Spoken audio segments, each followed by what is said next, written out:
Alright, so we're going to take apart this gas valve like you'd see on your furnace. So on the top here you can see just got two spade connections, 24 volts AC, which gets wired to it with a simple on-off switch. So if we remove the first layer, now we can see the two solenoid coils. Gas valves have a redundant system, so there's two coils for a safety feature in case one of them fails, the second one will. Still our two spade connectors, and this is a rectifier because these coils are actually going to operate off of a DC voltage rather than AC. So if we go ahead and take the next layer off,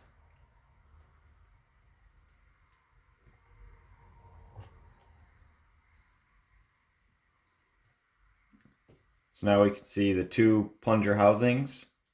This is the main, this is the second redundant one. We're going to pull this next layer of gasket off.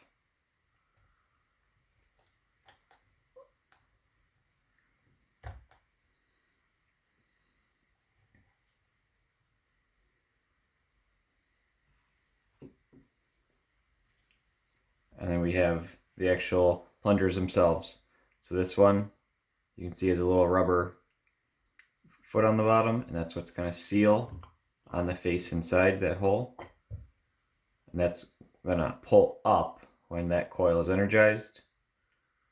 And same thing with this one, the main one, it's going to pull up when that coil is energized. So if we look in here, you can see when I pull, so gas is coming in this way, right?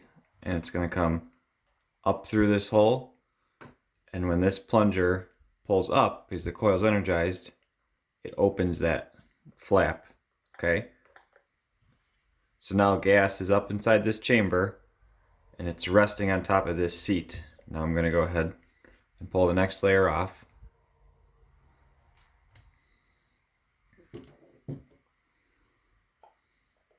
And as it's, so right now this cavity up top would be full of gas, and that second plunger follows the ports and goes through, and on the bottom there's actually a diaphragm that's going to push up, and that you can adjust the gas pressure on a gas valve.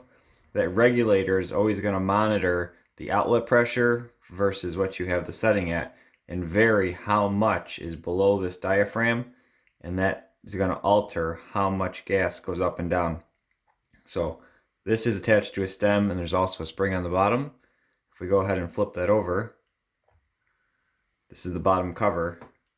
We can see that the port from our regulator adjustment goes down, is actually ported through this hole into the bottom of this diaphragm, right? So as you adjust the regulator, that's going to affect how much this comes up and down. It's using gas pressure to fill that.